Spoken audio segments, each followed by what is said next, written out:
Y el otro día en la clase de biogeografía, fíjate que... Hola, Juan José, ¿cómo estás? Hola, Justin. Hola, Hola, Justin. Ángela. ¿Quieres manzana? Claro. ¿Sí?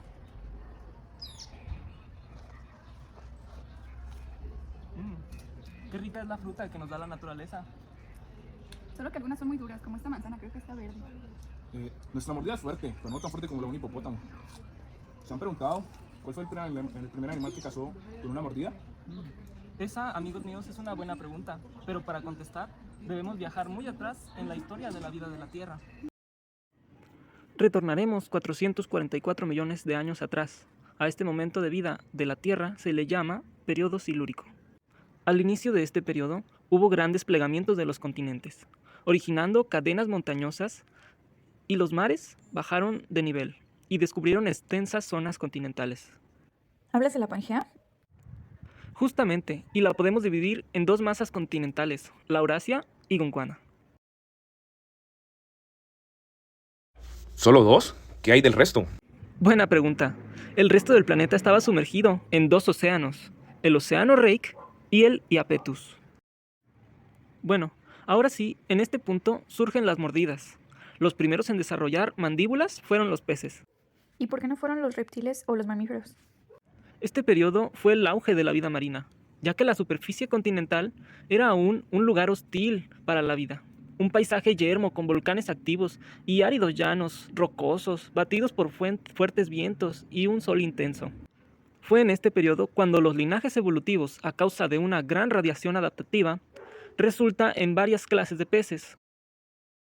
Los acantodios, que eran peces con grandes espinas,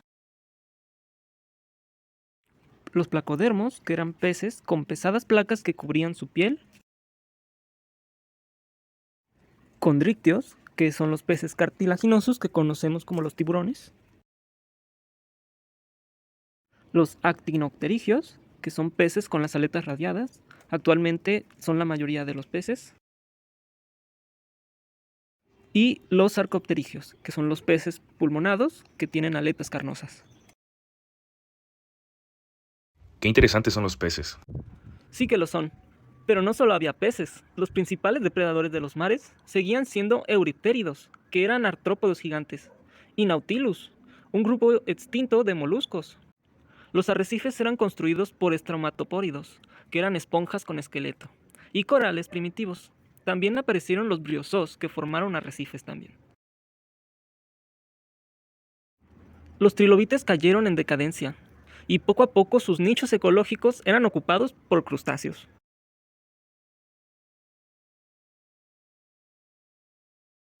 Los arrecifes eran construidos por estromatopóridos, que eran esponjas con esqueleto, y corales primitivos.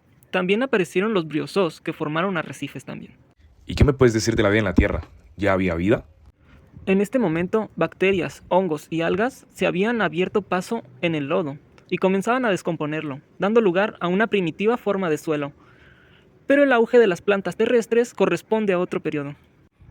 Creo que Ángela sabe más acerca del siguiente periodo. ¿Por qué no nos cuentas lo que sabes? Sí, creo que les puedo contar un poco. 419 millones de años atrás, en el Devónico temprano, la Tierra experimentaba una transformación monumental. Además de los cambios biológicos, el Devónico también fue testigo de importantes transformaciones químicas y físicas en la Tierra. Durante el Devónico temprano, la atmósfera terrestre estaba dominada por dióxido de carbono, con niveles de oxígeno que iban de entre el 15 y el 35%. ¿Y qué hay de los océanos? Los océanos eran ricos en minerales y nutrientes, proporcionaban un ambiente propicio para la vida acuática. La formación de suelos se estaba volviendo más prominente durante este tiempo, lo que contribuyó al aumento de la erosión y a la sedimentación en los continentes emergentes. La Tierra estaba inmersa en un periodo de cambio, desde el enfriamiento global del Devónico temprano, cuando la Tierra estaba emergiendo de la era del hielo del Ordovícico silúrico, hasta el clima más cálido y estable del Devónico medio y tardío. Los continentes estaban agrupados en dos supercontinentes principales, Gondwana y Euramérica. ¿Y dónde estaban los continentes que conocemos hoy en día? Gondwana abarcaba gran parte de lo que hoy conocemos como América del Sur, África, Australia, la Antártida y partes de Asia y Europa. Y Euroamérica se extendía por otras regiones de Asia, Europa y América del Norte. Te lo muestro. La topografía de la Tierra estaba en constante cambio, con la formación de nuevas montañas y cuencas sedimentarias que influirían en los patrones climáticos y en la distribución de la vida en el planeta. ¡Wow! Es maravilloso. Sí, y además, las sequías rigurosas y las lluvias torrenciales se volvían más comunes, alterando el paisaje y afectando la vida en la Tierra. Los mares descendían de nivel, exponiendo vastas extensiones de tierra y creando desiertos donde antes había océanos. En los mares, los peces agnatos eran abundantes, pero los mandibulados se diversificaban rápidamente y pronto se convertirían en los gobernantes de las aguas. ¿Y qué decir de los placodermos? Escuché que competían, desafiando incluso a los tiburones primitivos. Así es. Dunclesteus, con sus 10 metros de longitud, reinaba como uno de los depredadores más formidables de su época, cazando sin piedad en los océanos devónicos. ¿Pueden imaginarlo? Debió ser maravilloso. En tierra firme, las primeras plantas vasculares comenzaban a emerger. Rhynia y otras xilófitas se extendían, marcando el inicio de una nueva era de vegetación terrestre. Las progimnospermas y otros grupos de plantas prosperaban, dando lugar a árboles gigantes que dominaban el paisaje, como el impresionante Archaeopteris. En los arrecifes marinos del Devónico, los pólipos constructores de arrecifes y una variedad de criaturas marinas llenaban estos ecosistemas. Oh, se ven preciosos. Los bosques devónicos contribuían al aumento del oxígeno en el aire, mientras que los hongos lignícolas descomponían la materia muerta, enriqueciendo así el suelo para nuevas formas de vida. Los primeros insectos y arácnidos emergieron, aprovechando la abundancia de materia orgánica en descomposición, desde diminutos ácaros hasta grandes escorpiones. En el agua y en la tierra, la vida evolucionaba. Los peces pulmonados comenzaron a desarrollar extremidades fuertes, dando paso a los primeros anfibios, como Ictiostega y Acantostega. A medida que el Devónico llegaba a su fin, una extinción masiva sacudió el mundo, afectando principalmente a los invertebrados marinos. Sin embargo, de las cenizas de esta catástrofe surgieron nuevos capítulos en la historia de la vida en la Tierra. Suena muy interesante todo eso que nos acabas de contar y acabamos de ver. Y bueno, aprovechando que estamos comiendo manzana, ¿saben cuándo surgieron las semillas? Remontémonos al Carbonífero, hace 359 millones de años. Al principio de este periodo, las condiciones climáticas en gran parte de la tierra firme eran casi tropicales. Habían grandes extensiones de mar poco profundo que habían anegado también los llanos de las áreas costeras, creando vastos pantanos. En este clima cálido y húmedo se desarrollaron grandes bosques de helechos gigantes y las primeras plantas con semillas. Estas emitían mucho oxígeno, por lo que al final del periodo ya había casi la misma concentración de gas en la atmósfera que hay actualmente. Algunos árboles del bosque tenían hasta 45 metros de alto. ¿45 metros? Sí, maravilloso, ¿verdad? En este periodo, la vegetación crecía tan deprisa que no había suficientes organismos invertebrados en el suelo para alimentarse la materia muerta y descomponerla, por lo que ésta comenzó a acumularse. En las húmedas condiciones del Carbonífero se formaron espesas capas de turba. En los pantanos, esta quedaba sumergida en los sedimentos y con el tiempo podrían dar lugar a las capas de roca sedimentaria de carbón formadas a partir de plantas fósiles de turba. Los exuberantes bosques del Carbonífero estaban dominados por grandes helechos arborescentes de hasta 45 metros de altura, con hojas de 1 metro. Espera. ¿Nos estás diciendo que además de que medían 45 metros de altura, sus hojas medían 1 metro? Correcto. Parece una locura. Las plantas que conozco no se ven así. Me tocaría imaginarlo. No te lo imagines, aquí te lo presento. Y en estos bosques, mis amigos, aparecieron los helechos con semillas, que a su vez dieron origen a las coníferas y cicadofitas, primeras plantas que desarrollaron las semillas propiamente dichas. En otras palabras, este es el origen de las semillas. Suena muy interesante.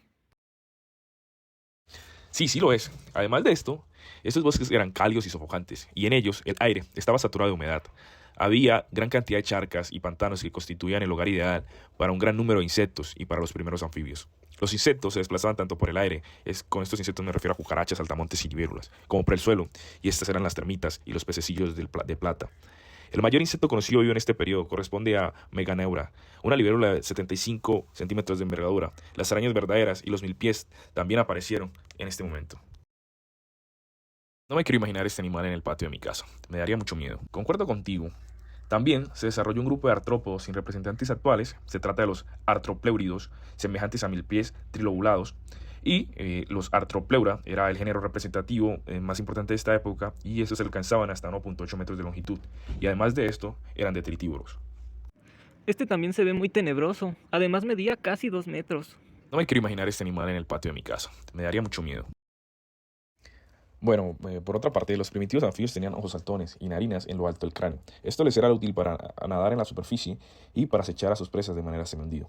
Eran depredadores provistos de dientes duros y afilados, así como una cubierta de escamas dérmicas. Pronto evolucionaron hacia muchas y varias formas, algunas hasta de 8 metros de longitud. Entre los anfibios más representativos de este periodo se encuentra el Microbranchis y Eogrinius. No me puedo imaginar un anfibio así de grande viviendo en nuestros días. Bueno, aquí sí les tengo un facto. En lugar de poner huevos blandos de los que salían larvas nadadoras, ponían huevos de cáscara dura de los que salían crías que eran réplicas de miniatura de sus padres. En el interior del huevo se desarrolló 3 nuevas membranas que apoyan el desarrollo embrionario, el amnios, el corion y el alantoides. Por esta razón, el huevo recibe el nombre de amnótico. El reptil más antiguo conocido es Ilonomus, con apariencia de lagartija. ¡Wow! ¿Y qué hay de los mares? En los mares, los corales se van convirtiendo en los principales formadores de arrecife. Abundan los fusilíneos, conocidos como foraminíferos gigantes. También aparecen los equinodermos, los briozoarios y los branquiópodos. Además, hacen aparición los amonites, que se convertirían en formas muy abundantes. Los trilobites realmente están en franca decadencia, siendo sustituidos por crustáceos. Los vertebrados depredadores más importantes de los mares en esta época son los tiburones, que presentan mucha semejanza con los tiburones actuales. ¿Se imaginan bucear en ese periodo? Sería algo súper maravilloso. Y me imagino que todo estaba en óptimas condiciones. Yo también me imagino eso. Bueno, también en el Carbonífero y en el Pérmico, que es el siguiente periodo, la fauna de invertebrados marinos disminuyó en forma permanente en cuanto a su diversidad genérica, con una caída repentina del 33% desde el Pérmico temprano hasta el Pérmico tardío. Los efectos del episodio de extinción fueron más drásticos en las lagunas someras de los trópicos, razón por la que quedó muy poco de hábitat en la plataforma continental. Hubo una expansión gradual de la fauna moderna, junto con un descenso en la fauna paleozoica. El Carbonífero se acabó hace 299 millones de años y fue precedido por el periodo que les comenté anteriormente, el Pérmico, que es el último periodo del Paleozoico temprano. El Pérmico inició hace 299 millones de años. En los mares de este periodo, los crinoideos, los braquiópodos y los bivalvos eran comunes, junto con la presencia de los amonites, que se convertirían en un grupo próspero y exitoso. Los tiburones, ágiles cazadores, exploraban incluso las aguas dulces en busca de nuevas presas. ¡Wow! Los tiburones en aguas dulces. Se escucha tenebroso, pero cool. Y en tierra firme, los anfibios eran los reyes de los hábitats de agua dulce y tierra firme. Criaturas como erios, con su tamaño imponente, cazaban otros animales más pequeños, mientras que formas peculiares como Diplocaulus se destacaban por su anatomía única. Muy único, la verdad, con su cabeza de forma triangular.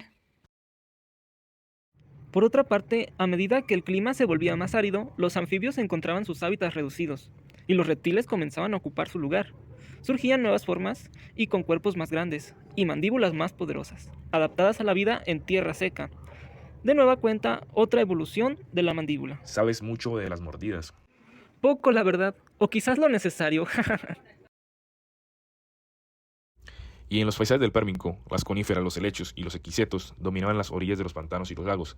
Las ginkgófitas se extendían rápidamente en el hemisferio norte, mientras que los bosques de Glossopteris ocupaban su lugar en otras regiones. Y tú sabes mucho de plantas. No, solo estoy para la clase. Volvamos al tema. Al final del periodo, la Tierra enfrentó su mayor desafío, la madre de las extinciones, eliminando más de la mitad de todas las familias de animales. Los viejos corales, trilobites y euríptedos desaparecieron, y las aguas poco profundas quedaron desoladas. Parece que Ángela también sabe sobre el tema. Yo lo que quiero es que todos estemos para la tarea.